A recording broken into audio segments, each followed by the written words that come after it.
पुढच्या कालावधीमध्ये आपल्या महायुतीच्या सर्व घटक पक्षांसोबत सुद्धा आपले मेळावे होतील. एक साधारणपणे वातावरण त्यानिमित्ताने निर्माण आपण करत आहोत. समोरचे जे उमेदवार आहेत आज त्यांच्याकडे विकासाच्या मुद्द्यावर काही बोलायला नाही, कारण त्यांना 6 वेळा या मतदारसंघाने संधी दिली.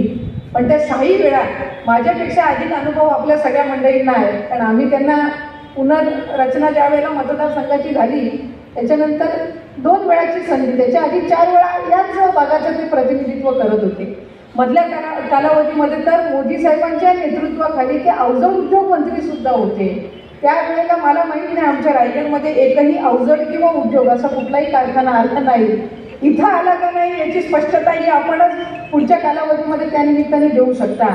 पण शेवटी ज्या वेळेला एखाद्या निवडणुकीला आपण सामोरे जातो त्यावेळेला लोकांचं हित, या संपूर्ण भागाचा विकास हे मोठं उद्दिष्ट ठेवून आपण त्यानिमित्ताने सामोरं जात असतो. आज महायुतीच्या सरकारच्या माध्यमातून सुद्धा आपण खऱ्या अर्थानं गेल्या 2.5 वर्षामध्ये झालेलं काम हे आपल्या सर्वांच्या समोर आहे. विकास कामांना आपण अधिकाधिक प्राधान्य देतो, त्यावर समोरच्या उमेदवाराला बोलण्यासारखं काहीच नाही आहे.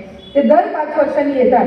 मी आवर्जून सगळीकडे उल्लेख करत असते की त्यांचा पंचवार्षिक दौरा हा आता सुरू झालेला आहे. ते 2019 मध्ये आले होते, त्याच्या आधी 2014 मध्ये आलेले होते. मधले 4.5 वर्ष त्यांच्या लक्षात राहत नाही. त्यावेळेला आलेला निसर्ग चक्रीवादळ त्यांच्या लक्षात राहत नाही. त्यावेळेला आलेला महाड आणि चिपळूणचा आणि खेडचा महापूर हा त्यांच्या लक्षात राहत नाही. त्यावेळेला आलेलं कोविडचं संकट त्यांच्या लक्षात राहत नाही आणि त्याही वेळेला आलेलं दौत्यवादळ त्यांच्या लक्षात राहत नाही. आपण त्या निमित्ताने सगळी मंडळी जरीही त्यावेळेला विरोधात असो किंवा सत्तेमध्ये असो, पण लोकांची आपली बांधिलकी आहे म्हणून आपण या ठिकाणी होतो.